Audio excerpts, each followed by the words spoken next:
Imagine a world where deadly influenza infections no longer spell certain doom.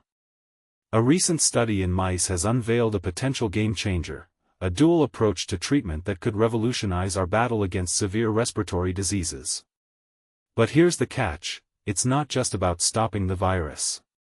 The traditional focus on vaccines and antiviral drugs has undoubtedly saved countless lives, but it's an incomplete strategy.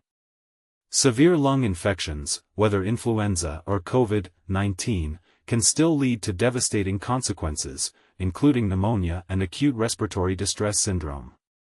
And it's not just the virus itself, a harmful inflammatory response often compounds the issue, causing tissue damage and impairing lung function. Most existing treatments target either inflammation or viral replication, but they often fall short once extensive tissue damage has occurred. This leaves a critical gap in our arsenal against late-stage disease. But what if we could tip the scales in our favor, even after severe infection has taken hold? Hiroshi Ichise and colleagues embarked on a mission to understand the delicate balance between tissue injury and repair in severe pulmonary infection. Their study, conducted on a lethal mouse influenza model, evaluated over 50 immunomodulatory approaches. The results were eye-opening. None of these approaches, when applied alone, improved survival, except for one, neutrophil depletion. This led Ichise and his team to propose a tipping point model. Once early viral and inflammatory damage surpasses a certain threshold, controlling inflammation alone is insufficient to restore tissue function. The key, they argue, lies in rebalancing tissue injury and repair, rather than solely suppressing inflammation or viral replication, especially in the later stages of viral pneumonia and potentially other acute respiratory diseases.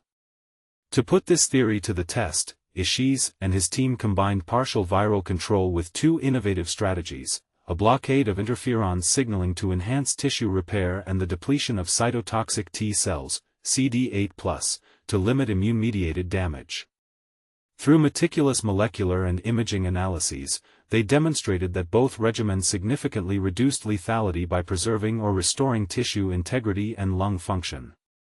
This groundbreaking study, published in Science, offers a glimmer of hope and a potential roadmap for future clinical strategies. By pairing antiviral therapy with immune modulation, we might just unlock the key to restoring lung repair and improving outcomes in severe acute respiratory diseases. But here's where it gets controversial. Should we prioritize rebalancing tissue injury and repair over suppressing inflammation or viral replication? And this is the part most people miss. It's not just about treating the virus, it's about helping the lungs heal. What do you think? Is this a promising new direction for respiratory disease treatment? Or are there potential pitfalls we should consider? Share your thoughts in the comments below.